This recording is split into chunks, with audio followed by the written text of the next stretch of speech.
qui est très intéressant, c'est qu'au début du dispositif, il n'y avait que très peu d'enseignants.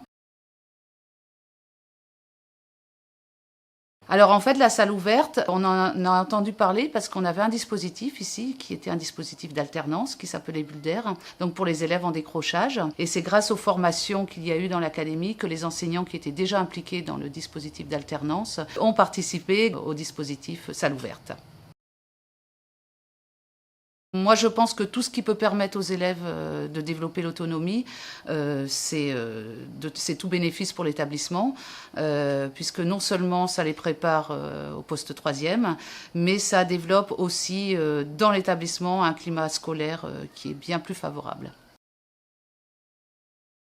Alors ce que j'en pense, c'est que nos élèves qui sont en cours de décrochage ont tous obtenu le certificat de formation générale. Ensuite, avec les projets qui se raccrochent à la salle, nous avons de plus en plus de projets, notamment artistiques, solidaires. Et du coup, quand les travaux sont exposés dans l'établissement ou installés dans l'établissement, il y a de moins en moins de dégradation, puisque les élèves se sont emparés, grâce à la salle ouverte, de l'intégralité des lieux de l'établissement. Au fur et à mesure, pas seulement les élèves, mais les enseignants ont vu le bénéfice qu'ils pouvaient en tirer, puisque les élèves maintenant vont travailler sur des projets seuls dans la salle ouverte et il y a de plus en plus d'enseignants à les assister.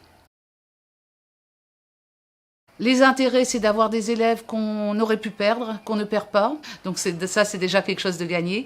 Et c'est ensuite aussi permettre aux enseignants de travailler différemment et de faire vivre des compétences diverses et variées. J'aimerais aussi qu'on puisse travailler un peu sur les systèmes de mini-entreprises où les élèves développeraient un projet de A à Z avec des postes bien particuliers, puisque je pense que pour la suite, ça peut être intéressant également. Alors je lui dirais que c'est pas forcément évident à mettre en place parce qu'il y a quand même des réticences au départ, mais qu'à partir du moment où vous avez un petit groupe d'enseignants qui est partant, ça fait des petits et puis on n'y trouve que du bénéfice puisque bien évidemment on a des gens qui s'impliquent de plus en plus dans le projet d'établissement au travers du projet Tout Couleur.